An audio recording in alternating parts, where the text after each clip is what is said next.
Welcome to the Diamond Mine Podcast with Nate and Laney, where we listen to all 92 Diamond albums certified by Billboard. Today's album is The Lion King soundtrack. By various artists. Did I say Lion King? Yeah. Okay. I think you did. I think I did. It's Lion King, if I didn't say that right. The Disney movie. Anyways. Yeah, so it came out in 1994, June 15th to be exact. 12 songs, 46 minutes long. Loved it. 10 times platinum. So I'm surprised it's not more. Actually, me too. But before we get into all that business, shout outs to the social medias. We always gotta. Right there on Laney's hand. That's the Twitter. TDM Pod. TDMPOD. Next up is the Instagram. That one's a little bit of a longer one. The Diamond Mine Podcast. We post there every single time something comes out.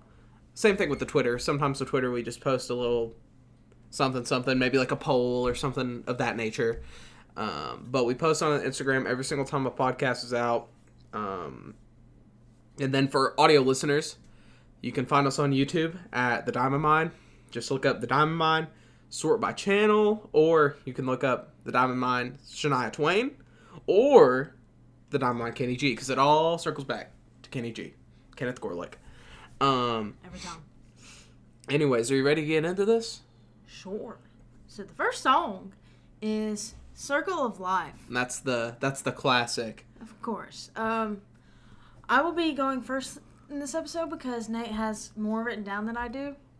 Because I really just sat there and didn't feel like writing. This song featured vocal dominance, which means there was very few instruments involved, or a very low volume instrumental piece, I guess. I just thought that it was beautiful, outstanding, and classic. Now, when you first, let's say it's 1994, and you've got your Walkman, and you've just got the Lion King soundtrack for whatever reason, and you pop that in, and you press play on that first song, and you immediately hear the Natsibenya crazy cold opening. That was just that. That's when your walk obviously becomes a brisk walk. Yes, obviously we're used to it because it's so literally iconic. Right.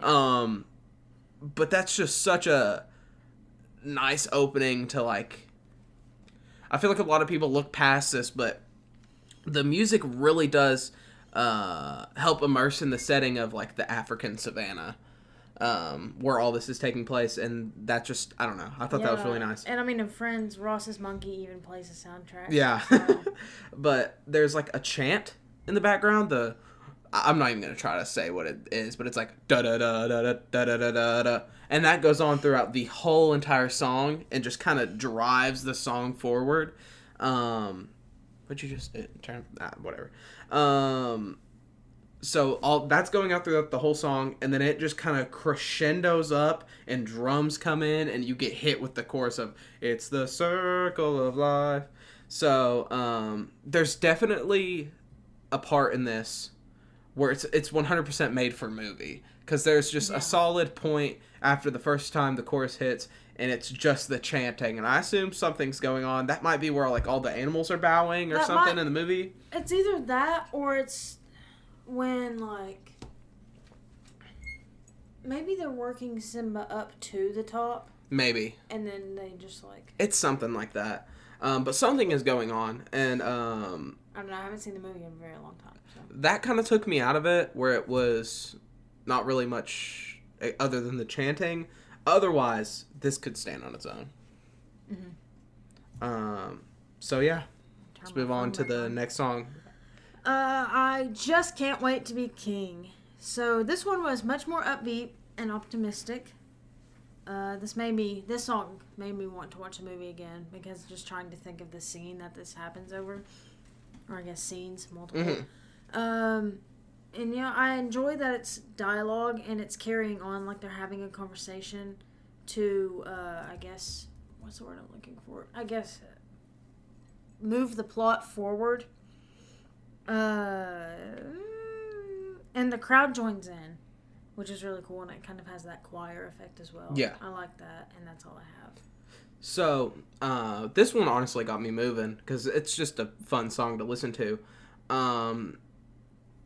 The general mood of the song, it's very childish and like playful. Because Simba is a child at this point in the movie. And it really does drive how childish and optimistic Simba is with certain things he says, but specifically, I just can't wait to be king, because he doesn't understand yet that him being king means his dad has to die. Well, yeah, but, like, time out, spoiler alert, the dad dies. This is before Mufasa gets thrown off the rock or whatever. He's just so optimistic because he's never had tragedy in his life. Right, because he's a kid. He sees the good in everything or whatever. Yeah. And he's like, wow, my dad can do that. I can't wait to do that or whatever. Yeah, and he just wants to be king.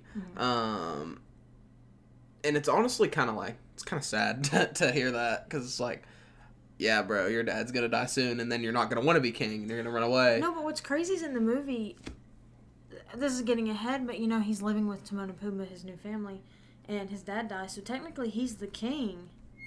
But because he's not there, is that Scar, my chair, or is that the table? I think it's the table. Sorry for the squeaking. Yeah, it's the table. It's the table. It's the table. I don't know why it's doing that today of all days, but... We'll fix it momentarily. But yeah, there's a part of the song, I thought you were saying something, and then I just kind of... where, like, during the verse, the bird, I can't remember his name, like Zabu or Zotsu, something like that. Because the monkeys are Rafiki. But the bird is just, like, talking. And he's not really singing. He's just talking back to Simba being childish and stuff. And that wasn't very pleasing to me. That kind of took me out. But the chorus was a thumper. So, yeah, that's pretty much, like, all I gotta say about it. Okay, hold on. Lainey's looking up what the bird's name is. Bird from Lion King. Guess what the bird name is, and comment it down below if you're on the YouTube. Oh, my gosh. Zazu. Zazu. Yeah. Thank you. Okay. I just accidentally kicked the computer. Yikes. Okay. But yeah, Next you go song. ahead. Be prepared, which is a great thing to think about in life. But Always. Also, this song has a much heavier and darker sound to it. I'm saying a lot. I love a good sentence filler. But this is Scar kind of narrating before the music picks up. And it sounds wicked, and there's chanting, and Scar's creepy, like, deep whispering, and it's almost like his voice lingers as he sings and talks throughout this song. Yeah. Which makes it even more, like, just twisted, which is his character, obviously. But this song also moves the plot along as he talks about killing the king and starting an uprising and basically taking control with the hyenas and things like that. Back to you, Nick. But it's very ominous, as it's Scar, who is, if you have not seen the movie of Lion King, which, I mean, it's been like 20 years. Time out. 30, wait. It's almost been 30 years since The Lion King came out. Isn't that crazy? I don't think the 90s were that long ago, but apparently they were. Time out. You remember how we were talking about if Beauty and the Beast was before The Lion King? No, maybe it's not Beauty and the Beast where Scar's in it.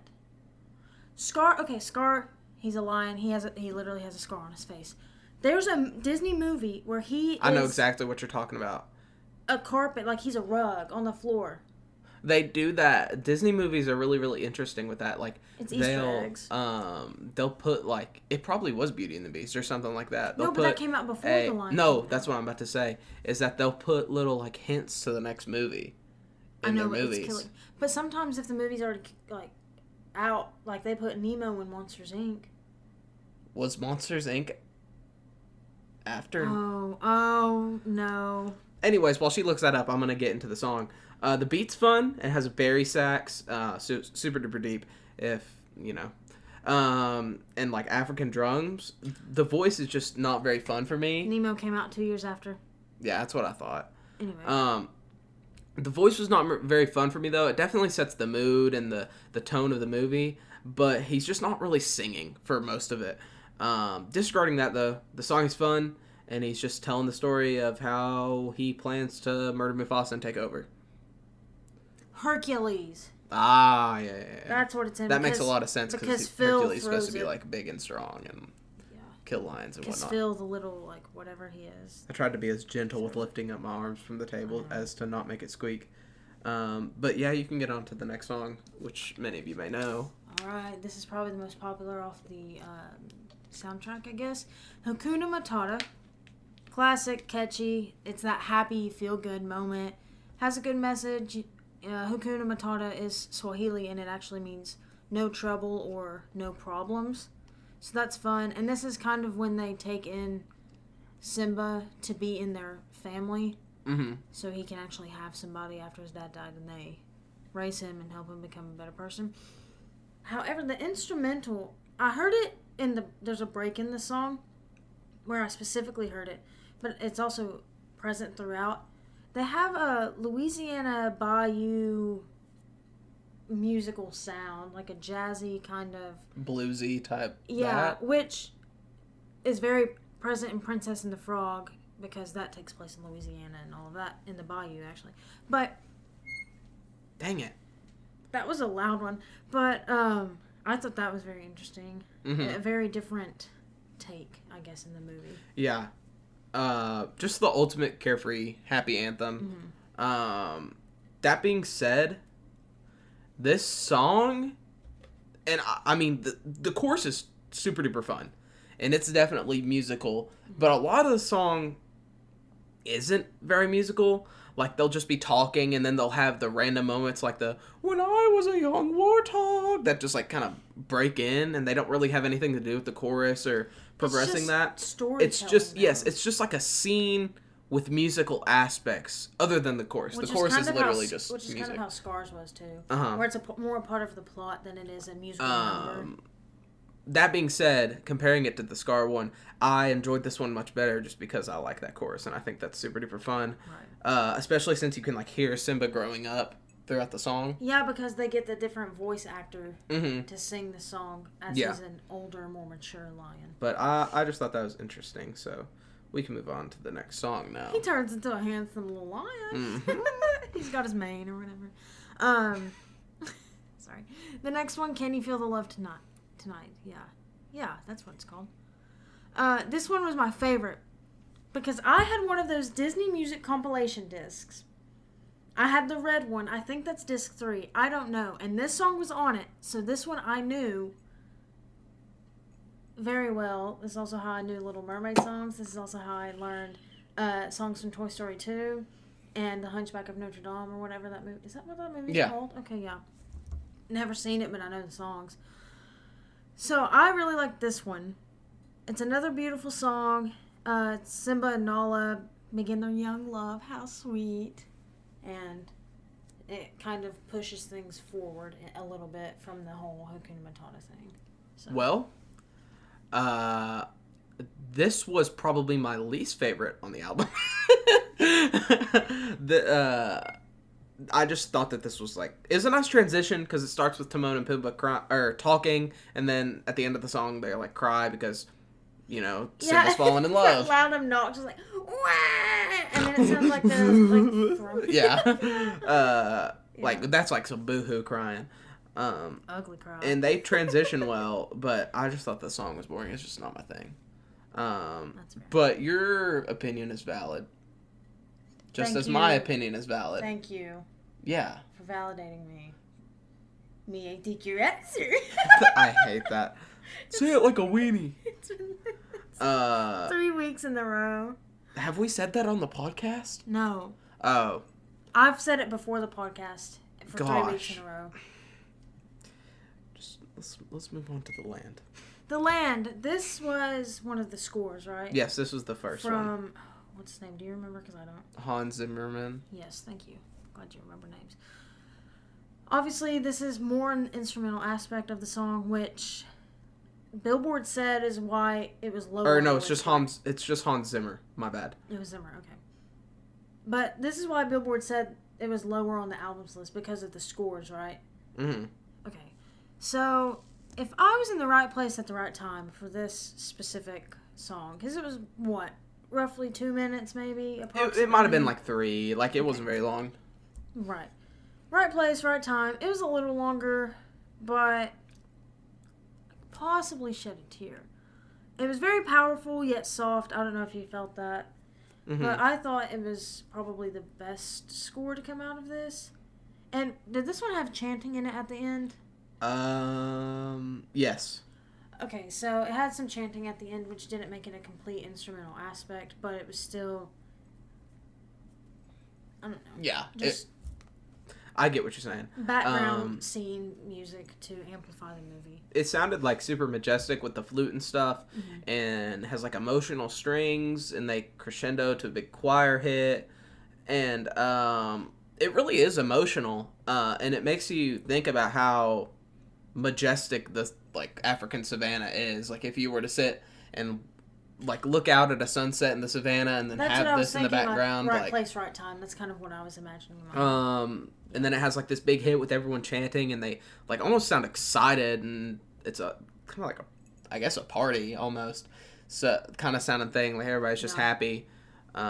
Maybe not full on party, but they were definitely happy. Otherwise, though, that's about all I can say. The next song is "To Die For," but it's really called "To Die For." Thank you. Come again. Crickets. Oh, brother, this guy stinks. This one just sounds cursed when it starts. I don't know why, but it's just like not. I don't know, and it's also kind of fast paced, which makes it a little odd. So I think that's why I said cursed in this description. But it sounds like it's very action packed. It makes the heart race a little bit. It makes you a little anxious, edge of your seat kind of sound, which I did enjoy because without even seeing what scene it was behind, which you might talk about in your notes or whatever, it still gives you that emotion. So with visuals plus the audio effect, you know that it's very really immersive. Yeah, and that's what a movie soundtrack should do. So I really enjoyed that. And there are chants in this song as well, and I thought that really amplified the intensity of this track. And I really enjoyed the composition of this one. Surprisingly. So it does start all ominous, and it sounds like almost like it would be played over like a tornado hitting a house in a cartoon or something. Like if there's a cartoon version of The Wizard of Oz, yeah. And like at the very beginning this would play. There actually might be an animated version of The Wizard of Oz. Now I'm thinking about it. Anyways, I believe this was played over the battle between Scar and Simba when Simba comes back and basically takes back the pride and becomes the king again. It was intense with choir mixed with these big little brass hits, and it does sound very life or death, and it honestly has you like a little stressed even though you're not watching the movie. But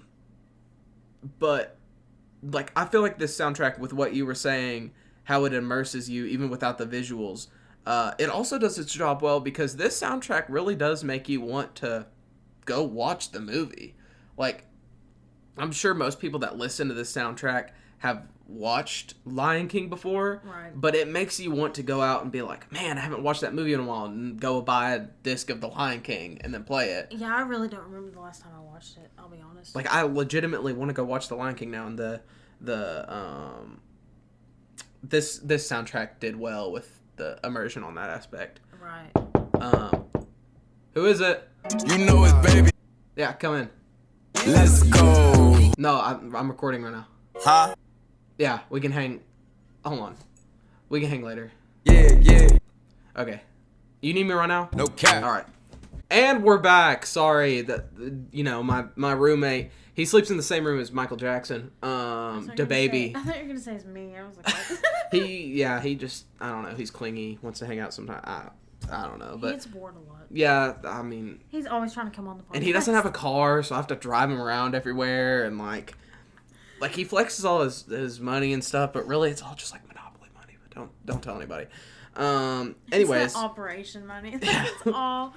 Oh, okay. Anyway, before I was really interrupted by Mr. Baby, I was going to say that we think that song was over the Simba and Scar fight, or battle, if you will, because so far this soundtrack has gone in chronological order of the movie, so it would make more sense. And even the last, I said that like that was a spike in audio. I don't know why I screamed that.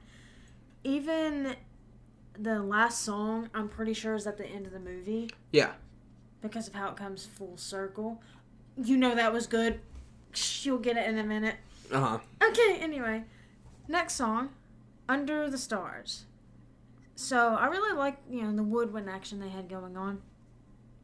I honestly could play this song to fall asleep to, though. Mm-hmm. Because sometimes I was having, when was this? Back in May, at the end of school, finals and everything. I was having a hard time going to sleep.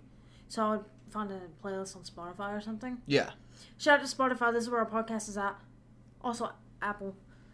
And like everywhere you can find your honestly, podcast. Anywhere. YouTube, everything. Overcast. We don't forget you. Anyway. And so I would try to find a playlist or songs or whatever to play. But this one is pretty good for that, I would say. Also, but who is breathing on my neck like that? Who's breathing on my neck like that? Because it sounds like someone's either exhaling or inhaling. Like it's like that. And so we were like, what is that? Well, it turns out it's some chants, and they come in, and then the beat hits. Turns into it. Yeah. And everyone just really gets into it. They're having a good time. They really pick up the pace, and then it cuts off, and then it just flows out nicely, and sounds like they're on a mission. And that's when they started heading over to Boogie Town. If you're listening to this from Dallas, Texas, shout out. Anyways, this is like super duper calm, flute over some strings, and it was a nice calm after the storm of the battle. I didn't really know how to describe it. I really appreciated the calmness and the stillness after the big blow up battle that was Simba versus Scar. Now there's like people chanting over the marimba, and it was like a celebration that Simba was back to retake the throne and bring Pride Rock back to what it used to be. They partied and they got down, and I could get down with this. This was probably my favorite of the scores. Interesting. I wouldn't say this is my favorite. I mean, I didn't hate it, obviously. No, I had a good time with this. I thought it was very it. pleasant after this big, huge, stressful battle to have that nice calmness. That's fair. I understand. There's like a hair on the side of the mic. I wonder if it's mine or yours. It's mine. I don't know. I found a couple earlier, too. There's one back here as well. No, that might have been... I don't even know. That might have been from the blanket. Anyway, every time we talk about King of Pride Rock, and because Elton John is associated with this album, it makes me think of Crocodile Rock, which is just, like, not the same song. I don't like this silence right now. I really did not like that. I was like taking my drink, and I was really hoping you were going to talk, because I was like, oh my gosh, they're going to hear my gulp. They're going to hear me drink this water. But you just sat there, and you left me out to dry, and I had to be like, gulp? Because I forgot. Okay, Goofy, take it easy. It's because I couldn't remember what song we were on. It's You King of literally Pride just Rock. said it. You were I like, know, but then I was like, wait, did we already talk about it? Oh, anyway. King of Pride Rock, Orchestra, Tragedy, Peace, Sadness, Accomplishment. Those are all of the things that I got out of it. uh-huh. All the feelings, okay? And it ended with the chant saying Circle of Life. And then that leads into the next song, which is Elton John's cover of Circle of Life. Which is fantastic. But this song, what is it called again? King of Pride Rock, yes. Yeah, that has to be the end of the movie because of the way they have Circle of Life. Sure. And again, it comes full circle. That's the Circle of Life. Haha. Brilliant. They had like a minor fanfare at the beginning, like it was kind of like dramatic. I thought the song was boring and too long. But wait, this is the one that was over 5 minutes. Yes, I was just really, really ready to hear Elton John's versions of the songs. Words. And we talked about being a baby and pooping our pants during this song, about how like we would just forget that we have poop in our pants. Let me ask y'all a question. Okay, getting serious. I know I've talked about urinating locally. You pee in the shower, you can get a UTI, whatever. It's fine. Those are old podcasts though. Dang, that is old I don't even podcast. remember If what you that remember was. that, you're an OG. Thank you, Dallas. Anyway, this time, okay. If you were a baby, should I ask the first one I ask you? Wait, should we ask Da Baby? No. Okay. No. I just Don't bring him in Hey, again. no, you're not coming in. Hey, shut that door. Yeah, yeah. Put your head back in. Get out. Anyway, should I ask them the question that I asked you? Yeah. Okay. Nate and I have this thing. The table is squeaking again. Cut the We mouse. tried to fix it. Cut the mouse one more time. Okay. Okay. Anyway, Nate and I talk about anything and everything. Yes. So we have weird conversations such as this. We're going to share it with you, and I'm so sorry, but I also don't have any regrets. But also, if you see this and I applied for a job at your company in the future, pretend you didn't see this. If you saw any of my social medias and I applied for your company in the future, sorry. I'm different now, probably. Not. Hey everybody, this is Nate from the Diamond Mine, and sorry for the poor quality. I'm recording on my computer, not a mic or anything. This is for future companies. I probably did change. I was 17 years old at this recording day, so yeah, take that with a grain of salt. That was me being stupid. That was funny. That was a bit, and don't listen to that and enjoy the rest of the show. Okay, that one. Anyway, so when y'all are sitting on the toilet, sitting on the toilet, OG video on YouTube. So when y'all are sitting on the toilet and you're doing this number right here, number 2, if you can't see, thank you. Do you ever forget? Do you ever sit there for so long that you forget that you did that? And then we were talking about, like, if you were a baby, you know, they go in their diapers, they wear diapers. Would you just, like, you know, walk around, wouldn't care? But I rebutted with, there's a certain point where your butthole starts to burn because you got diaper rash. Well, yeah, but you can't change yourself as a baby. Yeah, but you wouldn't forget. No, you stink. Because it's just, like, liquid food running through you, milk. You got that duty pain. But then you said... well, so you're sitting there crying over... like, it would suck so bad if you were sitting there crying because your butt burns and itches because you got poop in your And you're pants. just sitting And in it's your been own there. feces. It's been there for like an hour, It's and your mashed, mom it's is in like that- dragging you around the in that, like, mall. shape. And she won't change your diaper because you've been riding around the mall in the stroller the whole time. She's been going to the American Eagle and the Kohl's and stuff and trying on stuff. And then you like you start crying because it hurts, and then she sticks a warm bottle of milk in your mouth to try to make it better. Like, I would be so pissed. Dude, like, just change my diaper, bruh. Like, don't point, though, if you take got- that audio out of context. If Just you- change my diaper, bruh. I'm going to. But, like, if it got to the point where she got right up on you and tried to give you a bottle and you were sitting there like, no, she would smell that. Babies don't poop solid until they eat solid food. So if you're a baby, that is mashed all up on you. And then your butt's red, and then she's got to wipe it all up. Even if it goes up your back, it happens. And then she's got to put the ointment on. Ointment. Desitin. We get sponsored by, like, a baby Oh my ointment. gosh, if we got sponsored by Desitin,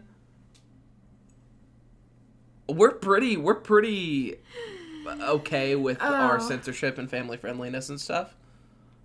But this isn't for kids, so they probably wouldn't. No, I literally mark it on YouTube as not made for kids. Yeah, no, that's what I had to do before. Uh-huh. 'Cause especially Kid Rock. That is not made for children. That episode, we had to do some bleeping. Yeah, if you're not let's say if you're not 12 or older, don't watch that one. I was like consuming things like that when I was 12. Are you in like 6th grade? When you're 12, you're in like 6th or 7th. Okay, yeah. Because I think you go into middle school when you're 11. Well, I was older. You were older too. Yeah. I don't know. Anyway, I think I turned 12 like first couple weeks of middle school. Me too. I think so. I'm not sure. Okay, so we haven't even gotten to Elton John's covers yet. Elton John's Circle of Life cover. He has a great voice. It's Elton John. He can sing anything. So I did like his, I guess, version of it. But the original was just too good. So, you do what you got to do, but you can't really get there, you know? Uh-huh. It's, yeah. The original was just like a lot more impactful because it had the chanting and it felt more like... There's more diversity thrown into one song to where it can melt all together. Elton John's just sounded like an Elton John song. And it felt really more like... it felt a lot more like that. It was more immersive with the African Pride Land and all that. Sorry, I cannot find the word immersive. in my head for God knows why. But it was a lot more immersive with the chanting and the African stuff going on. But with Elton John, it just felt like I was just listening to, An Elton John song. Yeah. It was just, I know. That's what I'm... But again, it was for the movie. It was the actual soundtrack. Yes. So that's why it's more... immersive and stuff. That's why when Boyz II Men covered Yesterday by the Beatles... Well, It just didn't feel right. I guess really Paul was singing it. But it just couldn't really compare. So that's why it makes sense. I wonder if any of them had any contribution with that at all, or if that was completely Paul.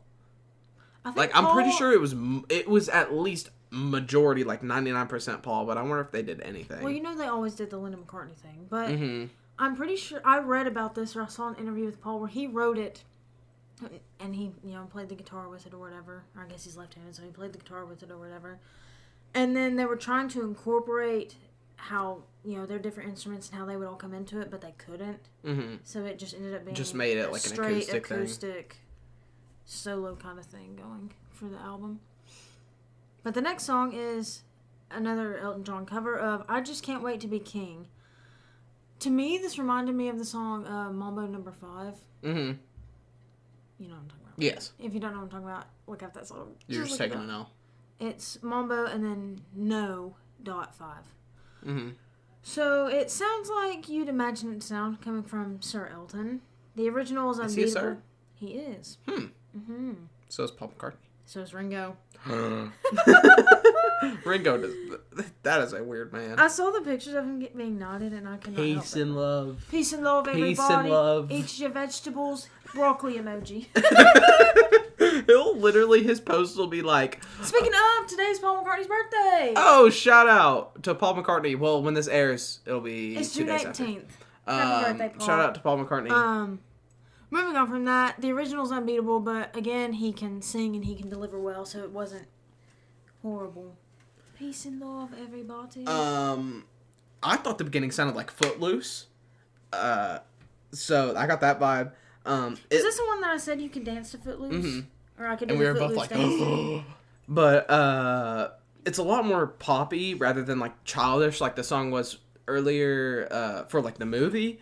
So it loses that immersion, but it improves because it doesn't have the random talking bird throughout the song. So I could listen to this one on its own. It's way more enjoyable than the movie version because the movie version has Zazu, which bro's annoying. Wait, Anyways. was Zazu in this song or was it Rafiki? I thought it was both. At this point, I don't know. Some person with an annoying voice. Also, this makes me want to watch Lion King, but it also makes me want to watch High School Musical. Oh no, I'm not a big fan. I know you're not into that, but I'm just saying. Last song, Can You Feel the Love Tonight, Elton's cover. I thought this was a great cover. Excellent, if you will. And this one might be the closest in rivalry, or I guess in comparison to the original, in my opinion, my personal opinion. And but it reminds me of one of his songs that he released in like 2012, maybe. Don't quote me on that one, but it's called Blue Wonderful. There's one specific part I don't remember, but it sounds like his melody in that song. I don't like that the camera has a square on my face. Oh, It's kind of cool how that focusing works, though. How quickly it follows my face. let's go. Anyways, Elton John cover. I didn't even really like the original, but I'll take this time at least to say Elton John has a wonderful voice. That man can sing. Blue Wonderful. That man has a wonderful voice. Anyways, though, where would you put this on the 1 through 92? Time. Before we get to that, I have one more comment for the overall album. And it is that... I'm going to ignore that. This is one movie soundtrack that both... Don't interrupt me like that. Do not. I said... The Rude Sandstorm. I'm definitely editing. Ends here. No, I'm gonna like zoom in on my face and I'm gonna have it like, what? I don't want to set anything in stone yet, but I'm gonna somehow edit it and zoom into my face and have it play that in the background, like disco lights or something. With the crowd like cheering in front of me. Yeah, that'd be so funny. That'd be so funny. Come here, iMovie. Anyway, so this is one movie soundtrack that both enhances the visuals, which is, the movie itself, what's on the screen, and can stand alone and still be a pretty good album. I wrote Outstanding. I don't know if anyone agrees with me on that, but now to the ranking. Your notes. Now to the ranking, though. I said I would put it higher than where it is, which I think is at 67. Mm-hmm. So maybe like the 50s. I was actually going to put it in the 40s. 40s? I really Okay. like this. I did contemplate 40s because I wasn't sure. I was going to say, I guess, what, high 50s? Mm-hmm. Low 40s? Yeah. Where did we put... I almost said Kenny G, but he didn't make it up there. I think he's in like the 60s. I think he's in the 60s. Sorry, Kenneth. Love you, Kenneth Gorlick. Speaking Fly us of- out. Speaking of, did you see... It's just him. Did you see that Carly commented on the YouTube and said Kenneth Gorlick? No, that's funny. I got an email about it and I was like, oh. Which one? Do you remember? The most recent one. Okay. Kid Rock. So go Um, like it, comment back. anyways, for me, I'd probably put it in the 40s too. I thought this was very well made. It was immersive for the movie. It was fun to listen to on its own. A lot of the songs stand still on its own. The songs that have no words, or at least The no like scores, English words, the right. scores. I didn't think they were as bad. I didn't think they were as bad as many previous just scores. Mm-hmm. I thought most of them were pretty good, except for that one really long one that I See, just wasn't because about. like Kenny G, we got sick of it, but that's because it was so long. Yes. Sorry, Kenny. But even the like 5-minute song, yeah, we talked through it, but it wasn't overwhelming. It wasn't miserable. It also really brought you there. It brought you to the But Pride I Land. will and, say like, that we're on 67 and Kenny was 92, so Yeah. that was at the beginning in the garage. We didn't know what was about to happen. and we didn't really understand how to analyze music, and we I think we said this in a long ago podcast, but as the podcast goes on, we get better at what we do. And we know this because the stuff that we write down matches up with what like Apple Music will say. Yeah, the like we'll description of write the this album. down, and then we'll go and look at like actual reviews by people that's their job, and we'll be like, oh, I said that. Oh, I said that. I said that. Which is really weird. Because So- I think I sound so stupid when I As listen the to podcast these. goes on, But we get more and more skilled at analyzing music. So the more you support the podcast, the farther it can go on, the more better analyses. Yeah, you'll get. So, anyways. Oh, shoot, I gotta check what's next week. Talk to them about... Shout out the social medias. shout out the social medias that they put here at the beginning of the podcast. It's Def Leppard. Oh, word, yeah. So, why would you not say their tags? Twitter, TDM Pod, TDM POD. Because sometimes my brain doesn't Instagram, work. The and I Diamond Mine can't- Podcast. THEDIAMOND. Yep. PODCAST. The Diamond Podcast. The Diamond Mine. There's a mine somewhere.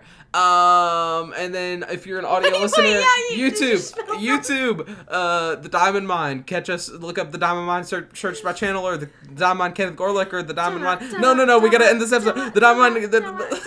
Did you even spell mine? Or was it No, just I Diamond just completely, Podcast? it was just Okay. The Diamond Podcast. Anyways, this has been The Diamond Podcast. This has been The Diamond Mine Podcast. We'll be back at you next week with Def Leppard.